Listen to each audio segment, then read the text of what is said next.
What's the necessities needed in drilling for oil and rare earth? Because it's seemingly we're having a little fight with China about that, and with Ukraine, Yeah. and we're trying to manage that. Yeah. China's been a little better to us than getting treaties with some of the developing countries by saying we'll come in for free and we'll give you all this stuff, give us the rights.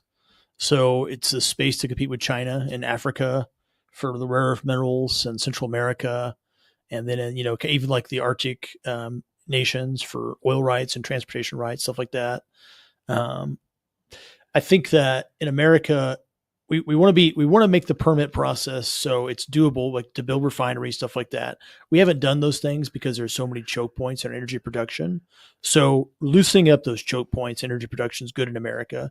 More permits, better process to develop a refinery, make it more cost effective for refineries to be developed. So you can take the crude oil that are extracted from the ground, make that become the fuel you put in your car, Sure. a more easy process. That seems like it would really help energy prices. And then just to be more competitive, we're in West Africa, we're in Central America, in the Silk Road, and what we're doing in the Middle East, to make sure that China is just not taking everything over, these mineral rights, and getting these contracts and treaties with these countries that boxes the United States out. Because ultimately, I think that their angle over the next few decades is that they have an edge in access to tapping energy sources, tapping oil out of the earth, tapping these rare minerals, which become more and more. These rare minerals become more and more necessary as we're developing data centers and AI power, and we have like this technological informational society.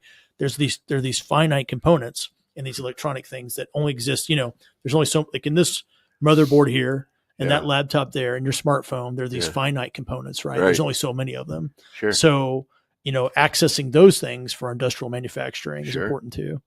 But I feel like our Commerce Secretary is doing that. I had the pleasure of meeting him over the summer in DC and hearing him talk about it. And I feel like he really has an angle. Is he the guy with the glasses, or? No, it's Howard Lutnick, I think. Lutnick. Yeah. Okay. He has an amazing story. He had this company in the World Trade Center, and it's family and friends, and it was a very successful company. And he, as the story goes, his cohorts were encouraging him to drop his child off the first day of school. Yeah. So he went and did that instead of went to the office. And that day he dropped his child off. The World Trade Center was destroyed. It was 9/11. And it was a company where he had like friends, and of course you hire your nephew, your cousin, or whatever. It was those people.